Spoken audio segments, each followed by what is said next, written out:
Success and achievement, it's something we all want. But let me tell you a tale of a man who went above and beyond. There's a man that has obtained multiple college degrees, served in multiple wars, was a successful businessman, has his name in space, and between all of that found the love of his life. And he did all of this and more, all without ever existing. And his name is George P. Burdell. Oh, but if he doesn't exist, then who's the guy on the screen? Well, that's just an AI-generated businessman that I found online for this bit. But the actual fake George that I'm talking about has not let non-existence stop him from achieving some great things. I'm talking getting every degree at his alma mater, Georgia Tech, getting married, and almost being named Times Person of the Year in 2001. But he lost to Rudy Giuliani, the at the time mayor of New York City. YouTube doesn't like it when we bring up what happened in that city during that year, so you can probably figure out why he won in 2001. So how did a man that never existed accomplish all of this? And what did he accomplish to warrant having President Obama give him a name drop? Now, I understand George P. Burdell was supposed to introduce me today.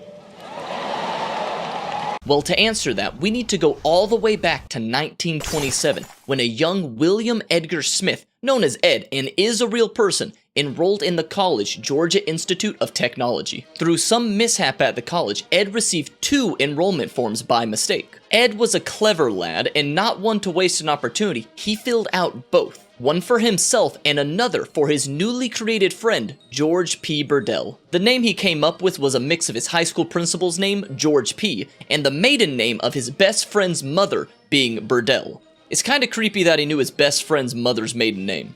And here's the kicker. It worked. Georgia Tech enrolled this entirely fictitious student.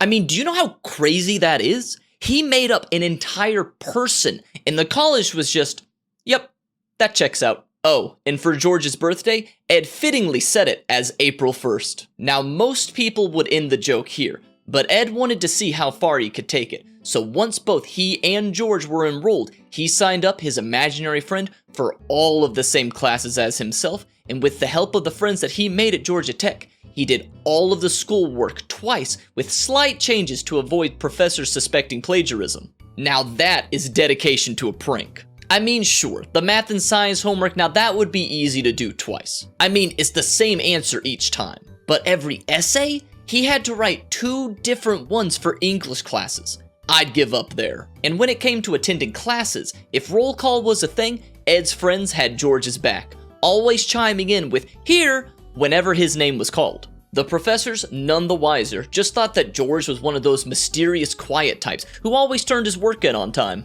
And when it came to exams, he pulled the same stunt, filling in 2 copies of them and handing them in under both of their names. Ed must have been a really smart student, cause I could barely finish a test in the allowed amount of time. No way I'm doing 2 of them. He kept up this act for years, and by 1930, George was awarded his first bachelor's degree. And then, just a few years later, gained a master's degree by the college, all without attending a single class or even being real in the first place. Personally, I like to think that Ed went up to accept George's diploma. I mean, there's no way those professors are catching that he already was up there once, right?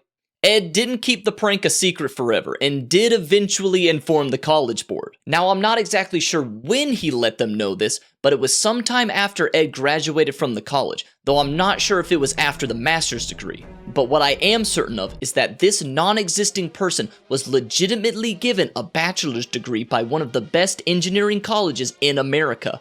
Hey, I'm not biased, it's a really good school. Ignore the fact that I went there myself a few years back. Oh yeah, and the George character was even used in some pranks at the college. One of the students at the time failed to get into the fraternity of their choice, so he thought it would be funny to order a truckload of furniture to the house in George's name. And of course, the delivery man expected to be paid by the fraternity when he arrived. I pulled one of these stunts myself when I was at the college. I sneaked into the dean's property and carved "George P. Burdell was here" on one of their trees. No idea if they ever noticed though. George P. Burdell's legacy didn't stop after Ed's graduation. With the college now in on the prank, he has since gone on to receive every undergraduate degree at Georgia Tech, and is simultaneously listed as an alumni and an active student. That is at least 35 bachelor's degrees under his belt, and at least 1 master's degree. When the school switched to a computerized enrollment system, the board thought that this would be the end of George's story, and he would eventually just fade away and become just another footnote in the college's history. And they have a lot of footnotes. Did you know that the college had a bear living on campus for a little while? And I mean a real bear, owned by a football player. Students would give it beer sometimes, and it was arrested drunk at least 1 time. Things were wild in the early 1900s.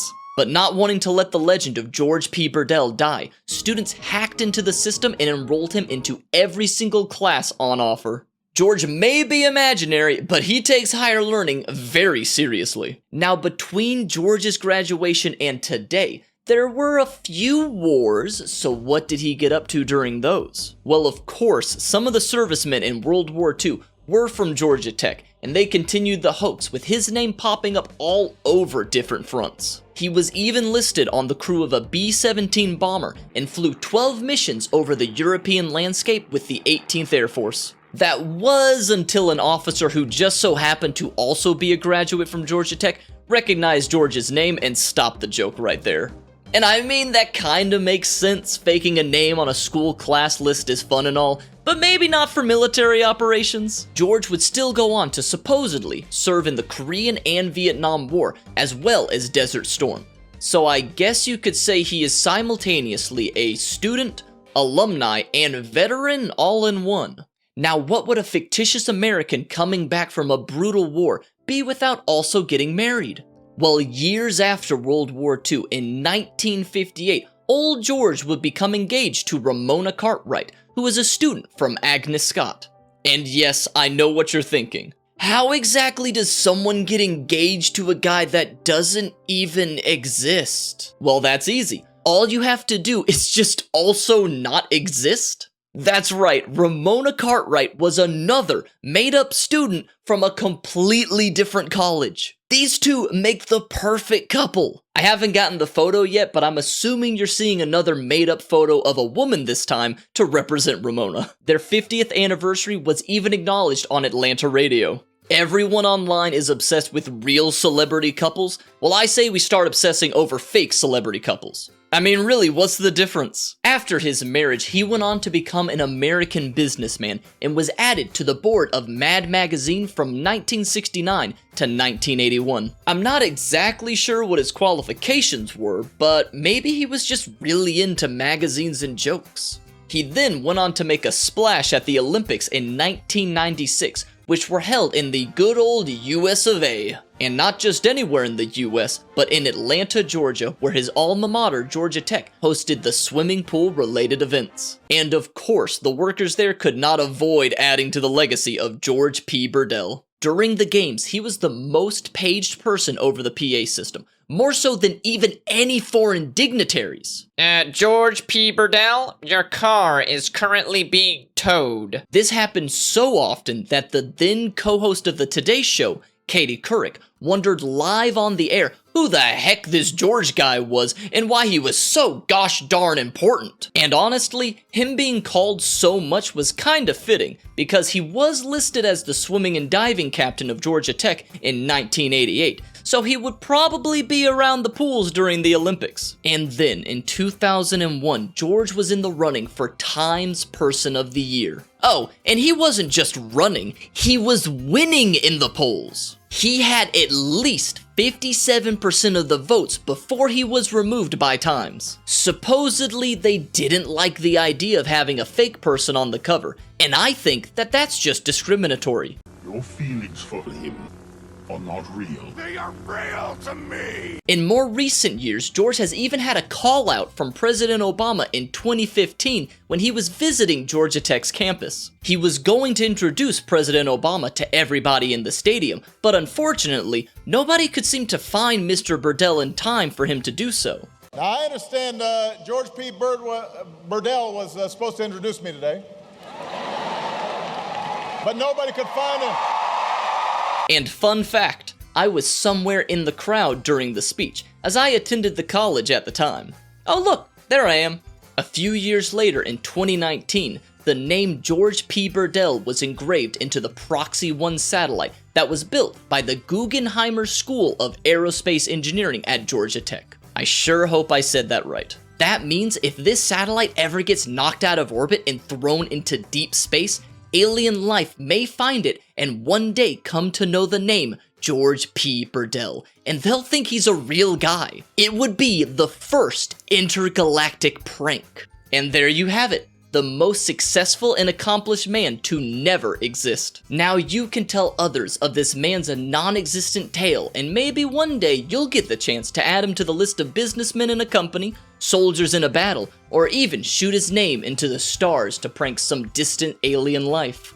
If you enjoyed this video, maybe check out some of my other videos and leave any comments on anything else you may want a video on. Oh, and remember to like, subscribe, and stay awesome, y'all.